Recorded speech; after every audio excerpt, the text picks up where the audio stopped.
South কোরিয়াতে bachelor অথবা মাস্টার্সে পড়াশোনা করতেছেন, আপনাদের পরবর্তী লক্ষ্য ইউএসএতে মাস্টার্স অথবা পিএইচডি করার।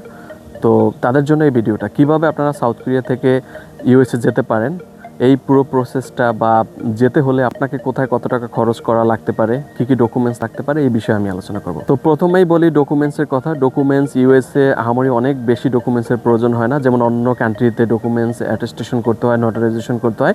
ইউএসএ এরকম কোনো প্যারা নাই।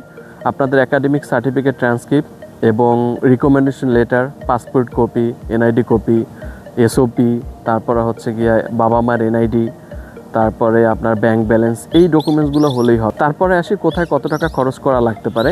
যদি আপনারা সাউথ কোরিয়া থেকে ইউএসএ যেতে চান, সেক্ষেত্রে আপনাদের প্রথমে যেটা প্রয়োজন হবে অ্যাপ্লিকেশন ফি। আপনি কয়টা ইউনিভার্সিটিতে অ্যাপ্লিকেশন করবেন এটা টোটালি ডিপেন্ড করবে আপনার উপর। আপনি তো একটাতে অ্যাপ্লিকেশন করেন, আমাদের এমন স্টুডেন্ট আছে যারা শুধুমাত্র একটা ইউনিভার্সিটিতে অ্যাপ্লিকেশন করছে, ওই একটা ইউনিভার্সিটিতে তার বেশি হয়েছে, ওখানে পড়াশোনা করতেছে।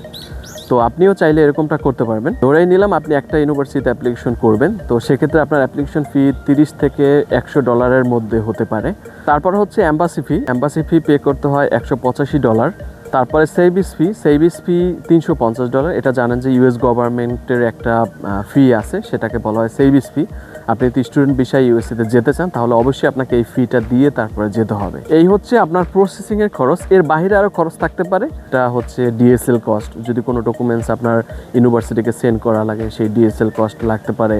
এর বাইরে আর একটা খরচ হতে পারে, সেটা হচ্ছে এনরোলমেন্ট ফি। অনেক ইউনিভার্সিটি আছে যে ইউনিভার্সিটিগুলো আগে থেকে একটা এনরোলমেন্ট ফি নিয়ে রাখে, যেটা একটা সিকিউরিটি মানি বলতে পারেন। সেটা $100 থেকে $500 পর্যন্ত হয়ে থাকে। তো নর্মালি এটা আপনি ইগনোর করতে পারবেন। আমরা স্টুডেন্টকে আস্ক করি আপনি আসলে এনরোলমেন্ট ফি দিতে চান কি না। আপনি যদি দিতে চান তাহলে এই ইউনিভার্সিটি অ্যাভয়েড করেন, আপনি এই ইউনিভার্সিটিতে অ্যাপ্লাই করেন। আমরা খান গ্লোবাল ভিশন ইউএসএতে অ্যাপ্লিকেশন করার ক্ষেত্রে প্রত্যেকটা স্টেপে স্টুডেন্টকে সাথে রাখি। Totally transparent.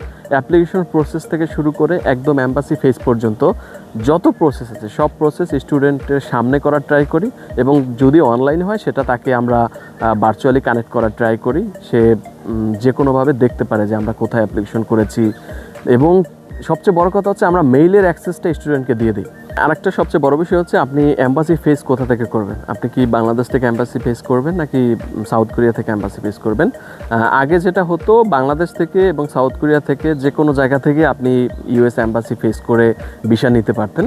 But right now অনেক কান্ট্রিতে, যেমন আমাদের থাইল্যান্ডে স্টুডেন্ট আছে, মালয়েশিয়াতে আছে, তাদের জন্য আমরা আসলে থাইল্যান্ড বা মালয়েশিয়াতে ডেট নিতে পারিনি।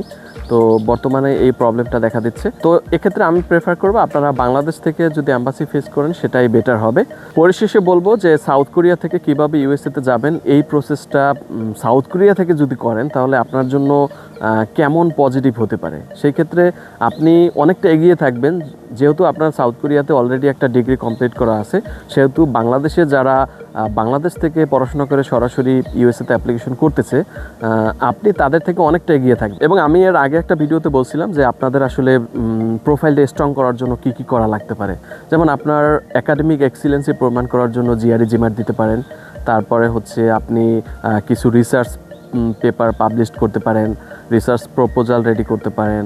দেন হচ্ছে আপনার একাডেমিক যে রেজাল্টটা, এটা আপনাকে ইনক্রিজ করতে হবে। ইংলিশ প্রফিসিয়েন্সি টেস্ট দিতে পারেন, সেটা আইএলটিএস, ডুওলিঙ্গো, আদার্স যে কোনোটা। এবং এর পাশাপাশি ভলান্টিয়ারি ওয়ার্কস বা এক্সট্রা কারিকুলাম অ্যাক্টিভিটিসগুলো করা, এবং সেখান থেকে আপনার ডকুমেন্টস কালেক্ট করা, সার্টিফিকেট কালেক্ট করে রাখা। তো এই যে জিনিসগুলো, এর পাশাপাশি যদি আপনার একাডেমিক রেজাল্টগুলো ভালো থাকে, জিপিএ ভালো থাকে বা সিজিপিএ ভালো থাকে, তাহলে আপনি ইজিলি প্রফেসর ম্যানেজ করতে পারবেন। যদি আপনি ইউনিভার্সিটি থেকে টিএজি, আরএ বা হচ্ছে কোনো ফান্ডিং ম্যানেজ করতে পারেন, ফুল ফান্ড স্কলারশিপ নিতে পারেন, তাহলে কিন্তু আপনার ভিসা পাওয়ার সম্ভাবনা অনেকটা বেড়ে যাবে।